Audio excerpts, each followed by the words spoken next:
Paano kung sabihin ko sa'yo na yung eksaktong mga ginagawa mo ngayon para ma-promote at maging sikat na leader, yung pagpapakita ng lakas, yung pagkontrol sa lahat ng bagay, tapos yung pag-asa sa titulo mo, siya rin palang palihim na sumisira sa grupo mo. Magandang panimula yan. Kasi madalas kapag narinig natin yung salitang pinuno, merong agad tayong blueprint sa isip natin, di ba? O yung tipong, Isang taong nakaupo sa kabisera ng mesa, malakas ang boses, tapos nagbibigay ng mga utos na mabilis na sinusunod ng lahat. Kumbaga, nakatali yung buong konsepto natin ng pamumuno sa idea ng pagiging nakikita at pagkakaroon ng absolutong kontrol. at aaminin nakakaakit kasi yung ganong imahe. Gusto naman natin ng mga taong mukhang sigurado sa sarili, di ba? Yung mga taong kayang humawak ng manibela, lalo na kapag may krisis. Totoo yan. Pero base dun sa mga sanggunian na pag-uusapan natin ngayon, kapag sinuri pala natin ng mas malalim yung mekanismo ng tunay at pangmatagalang pamumuno, biglang masisira yung blueprint na yon. Eksakto. Yung inaakala pala nating matibay na pundasyon, madalas nagdudulot lang ng takot at pagguguho ng tiwala. Kaya naman, isang mainit na pagbati sa iyo, oo, ikaw na nakikinig sa atin ngayon. Ikaw na palaging uhaw sa kaalaman at naghahanap ng mas malalim na pananaw. Sa malalimang pagsusuri natin ngayon, babalik ta rin natin ang lahat ng akala mo ay alam mo na tungkol sa kapangyarihan. Dahil sa halip na tumutok dun sa karaniwang payo kung paano magkakaroon ng mas maraming pabor o titulo, titingnan natin yung mga batayan na ibinigay sa atin ngayon para tuklasin yung nakakagulat at tahimik na lakas ng tinatawag na servant leadership o pamumunong lingkod. Okay, himayin natin to. Gusto kong ilatag mo sa atin yung dalawang magkabanggang pananaw na nakita natin sa mga teksto. Ano ba talaga yung nangyayari sa ilalim nitong tinatawag nilang pananaw ng mundo kumpara dun sa pananaw na espiritual? Paano ba nag-ooperate tong dalawang to? Kasi kapag sinuri natin yung mga materyales, malinaw na may inilalatag na dalawang magkasalungat na sistema. Yung una, ito yung tinatawag nating lohika ng mundo. Okay. Sa sistemang ito, yung pamumuno at tagumpay, nasusukat siya sa pamamagitan ng elevation o yung pagangat. Ang mekanismo nito simple lang eh. Paano mo malalaman na magaling kang pinuno? Bibilangin mo kung gaano karami yung tao na nasa ilalin mo. So paramihan ng followers. Oo, tinitingnan mo kung gaano kataas yung titulo mo, kung gaano karaming tao yung naglilingkod sa iyo, at gaano kalaki yung kontrol mo sa sitwasyon. Ito yung classical na istruktura ng hierarkiya na nakikita natin sa halos lahat ng kumpanya at gobyerno ngayon. Igig sabihin, yung pamantayan ng tagumpay mo, kung ilang tao yung nagbubuhat sa'yo pataas? Correct.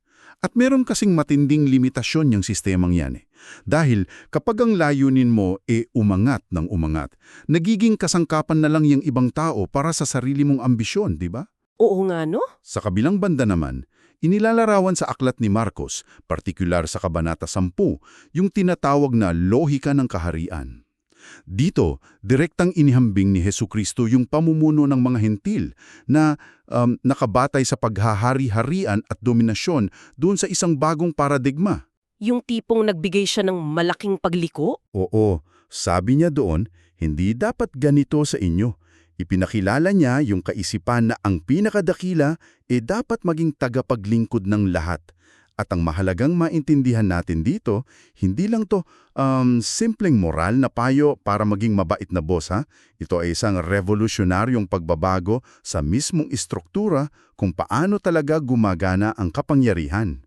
Teka, papasok ako dyan. Kasi kapag naririnig mo yan, parang ang sarap pakinggan pero sa totoong buhay hindi pa ang ambisyon isang magandang bagay. Paanong maganda? Halimbawa, kapag gusto mong umangat sa trabaho dahil alam mo mas marami kang matutulungan kapag nandoon ka na sa taas, masama ba yun? Parang pinapatay kasi natin yung natural na drive ng isang tao na magtagumpay eh.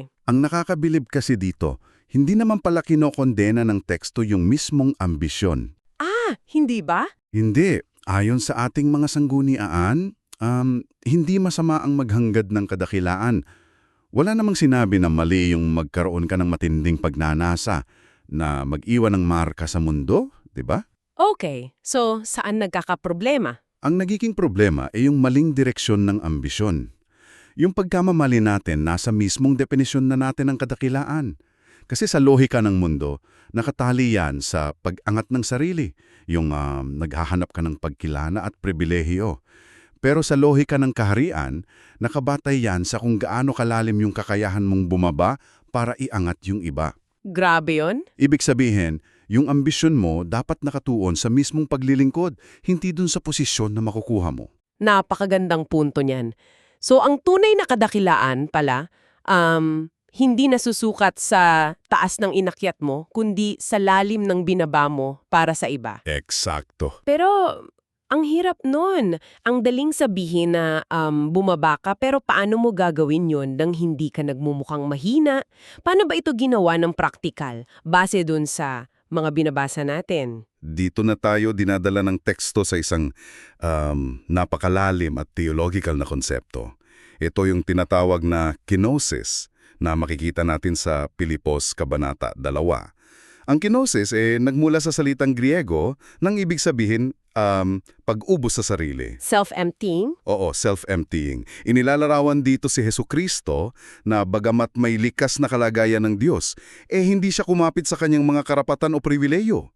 Sa halip, hinubad niya ito at kumuha ang anyo ng isang alipin. Wow! At para linawin natin yung mekanismo nito base sa pinag-una natin, hindi ibig sabihin na nawala yung kanyang pagkatao o yung kanyang pagkadyusa. Hindi niya ibinaba yung kakayahan niya. Okay. So, hindi niya tinanggal yung lakas niya. Hindi. Ang isinuko niya yung karapatan niya na paglingkuran at bigyan ng special treatment. Alam mo, gusto kong gawa natin ng imagine yan para mas madaling isipin. Para pala itong isang bilyonaryong CEO, yung pinakamataas na pinuno ng kumpanya. Okay, sige.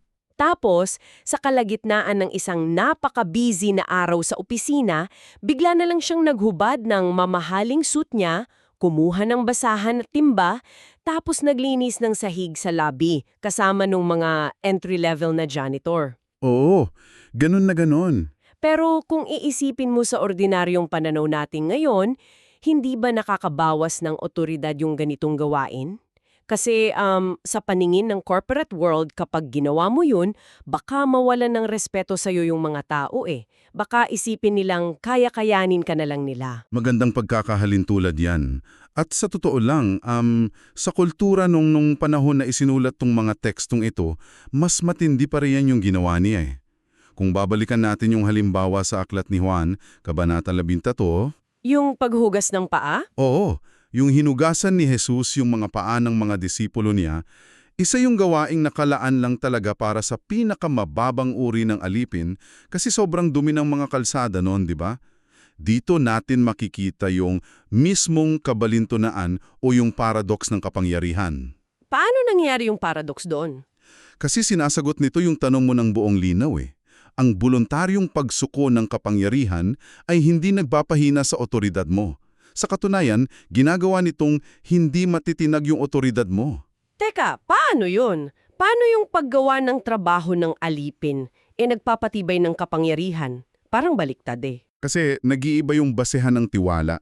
Kapag gumagamit ka lang ng titulo mo, susunod yung tao dahil kailangan nila yung sweldo nila. O kaya takot silang maparusahan. Compliance lang, kumbaga. Tama, compliance lang. Pero nang hugasan niya yung paa ng mga disipulo, pinatunayan niya na yung kanyang pamumuno hindi nangangailangan ng pananakot. Ipinakita niya na ang otoridad sa ekonomiya ng Diyos pinapatunayan sa pamamagitan ng pag-ibig at pagsasakripisyo. Ang ganda nun. Kapag ang isang leader kasi nagsakripisyo para sa mga tao niya, yung mga taong yon susunod sa kanya kahit sa pinakamapanganib na sitwasyon. At hindi dahil napipilitan sila, kundi dahil buo yung tiwala nilang hindi sila ipapahamak ng pinuno nila. Grabe ang lakas ng konsepto na yon. Ang otoridad na nakaangkla sa sakripisyo bumubuo ng katapatan na hindi kayang bayaran ng kahit anong sweldo. Tapos dito na talaga nagiging kawili-wili ang lahat Bakit mo nasabi yan? Kasi, Para magawa mo yun, para makakuha ka ng basahan o mahugasan mo yung paa ng iba nang walang halong pagiging mapag-inarte o pagpapanggap, kailangan mo ng isang partikular na katangian. At ito yung katangian na madalas nating maling naiintindihan sa kultura ngayon, yung kababaang loob o humility. Totoo yan. Kadalasan kasi sa panahon natin ngayon, kapag narinig mo yung salitang humility, ang pumapasok agad sa isip natin ay yung pagiging mahina o kaya kawalan ng bilib sa sarili. Yung pagiging passive, di ba? Oo, iniisip natin na ang taong mapagkumba palaging nakayuko, laging humihingi ng tawad, tapos walang sariling boses. Eksakto yung iniisip ko.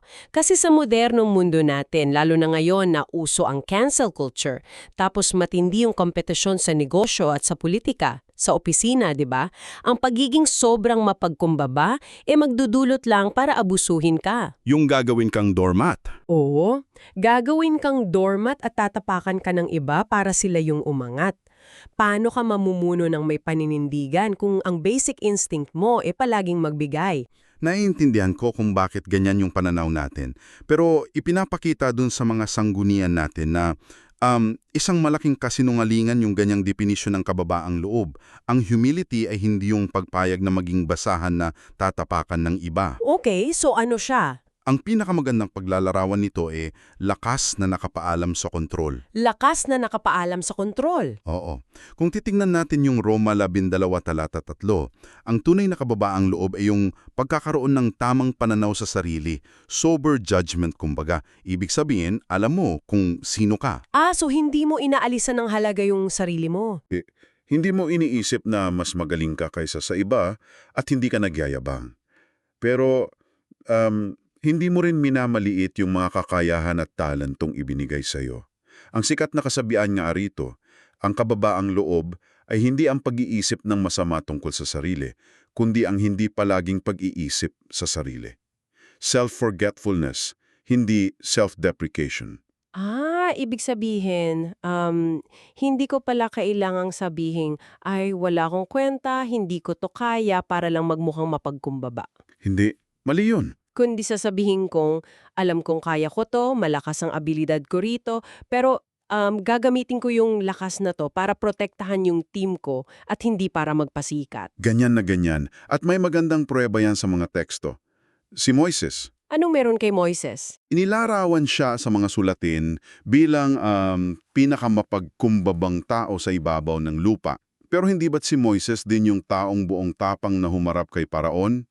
Isipin mo, humarap siya sa pinakamakapangyarihang pinuno ng pinakamalakas na imperyo noon para sabihing palayain ng mga alipin nito. Oo nga no. At pagkakapos, namuno siya sa isang buong bansa patawid sa isang mapanganib na diserto. Wala tayong makikitang pagiging pasibo roon, di ba?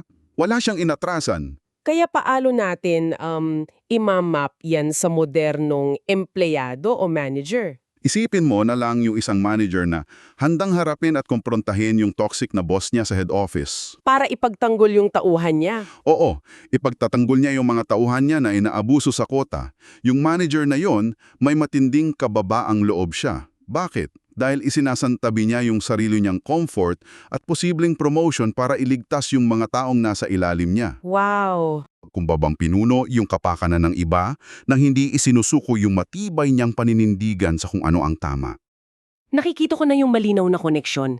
Kung ang kababaang loob yung nagdidikta kung paano natin dapat pakitungo yung mga taong nakapaligid sa atin ng lantaran ng pag-una sa kanila at pagkontrol sa sarili nating lakas, meron pa palang isang mas malalim na pundasyon at ito yung kung sino tayo kapag umuwi na ang lahat at mag-isa na lang tayo sa kwarto.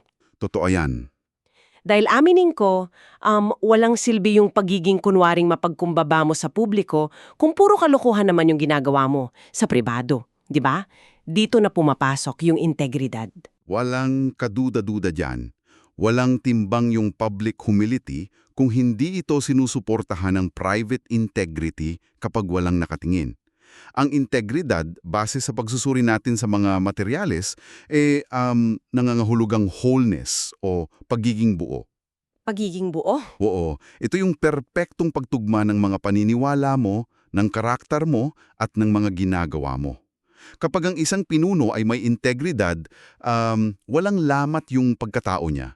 Hindi siya nahati sa isang public self na pang-social media at isang private self na mapang-abuso pala sa bahay. So kailangan isang tao ka lang, magsalita ka man sa harap ng libu-libong tao sa isang konferensya, o mag-isa ka man sa opisina mo ng 3:00 ng madaling araw habang gumagawa ng financial report. Oo, at yung pinakamatingkad na halimbawa nito mula sa pinagkunan natin si Daniel nung dalhin siya sa Babylonia. Isipin mo yung sitwasyon niya. Bihag siya sa isang dayuhang lupain, malayo sa pamilya, tapos nasa isang kapaligirang labis na mapanganib. Puno pa ng mga kalabang politiko, di ba? Tama, mga politikong nag-aabang lang ng pagkakamali niya para ipapatay siya. Ang daling gumawa ng kompromiso sa ganong sitwasyon Pero nanindigan siya. Hindi siya kumain ng mga pagkaing inialay sa Diyos-Diyosan ng palasyo at patuloy siyang nanalanganin kahit pa ipinagbawal ito ng batas ng hari. Grabe yung pressure doon. Sobra. Pero hindi niya ginamit yung mahirap na sitwasyon bilang palusot para lumabag sa prinsipyo niya at mas mapadali yung buhay niya. At dahil sa buong-buong integridad niya, nakuha niya yung matinding respeto maging ng mga paganong hari. At yan yung nagdadala sa atin sa mga haligi ng integridad, yung pagiging bukas o transparency at yung pagkakaroon ng pananagutan o accountability. Kaya ano ba talagang ibig sabihin nito para sa nakikinig sa atin ngayon? Lalo na pagdating doon sa aspeto ng transparency. Hindi ba delikado para sa isang modernong pinuno na ipakita yung mga kahinaan niya o ipagtapat yung maling desisyon niya? Bakit mo naisip na delikado? Kasi sa corporate culture natin ngayon, kapag umaming ka ng pagkakamali, baka gamitin yun ng mga karibal mo laban sa iyo O kaya mga isipin ng mga followers mo na mahina ka pala, tapos hindi na nila pagkatiwalaan yung pamumuno mo. Nagdudulot yan ng isang mahalagang tanong. At alam mo, baligtad yung sinasabi ng ating mga batayan kumpara dun sa natural na takot natin. Ang psikolohikal na mekanismo ng transparency kabaligtaran ng inaasahan natin. Hindi ito sumisira ng tiwala, sa halip, ito yung mismong pandikit na nagbubuo ng matibay na tiwala. Talaga ba? Paano? Ibinigay na halimbawa rito, si Apostol Pablo.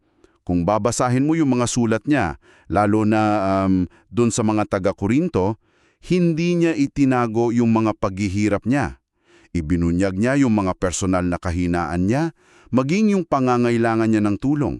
Hindi niya sinubukang magpanggap na isa siyang perfectong superhero na laging tama. Hinayaan niyang makita ng mga tao yung mga peklat niya. Ipinakita niyang tao rin siya na nasusugatan at nagkakamali. Eksakto. At bakit yun epektibo? Kasi kapag ang isang pinuno nagpapanggap na perpekto, nagiging nakakapagod yung kultura ng organisasyon.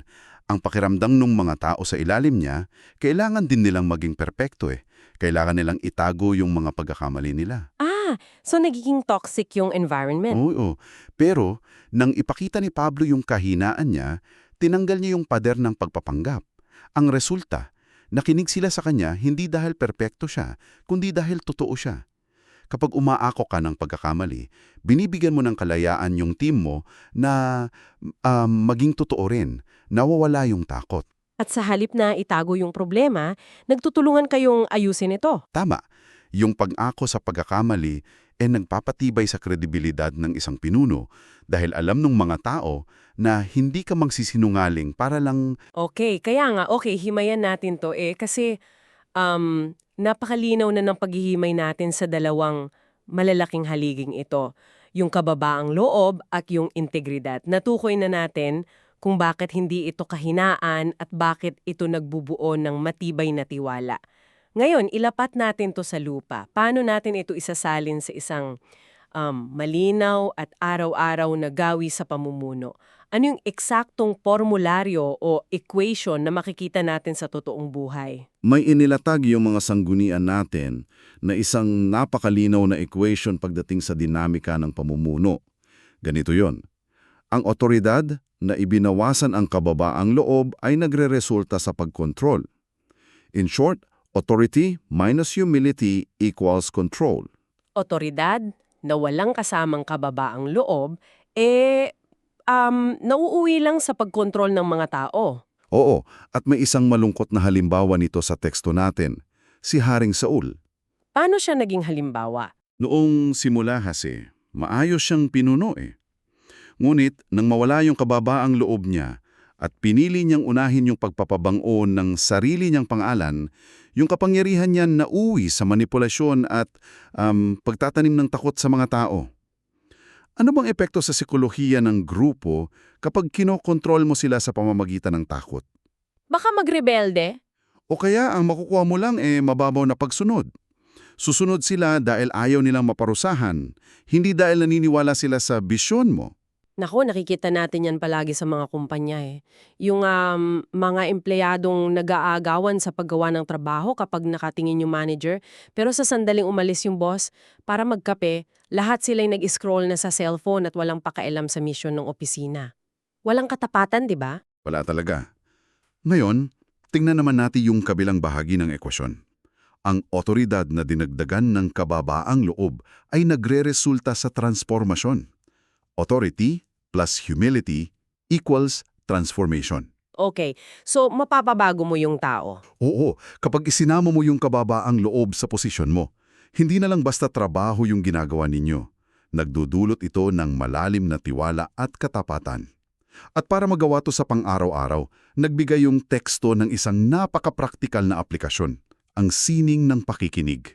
Pakikinig? Wait lang, baka isipin ng iba, akala ko ba ang pamumuno ay tungkol sa pagsasalita, sa pagbibigay ng matatapang na direksyon, tapos pagpapasya para sa lahat?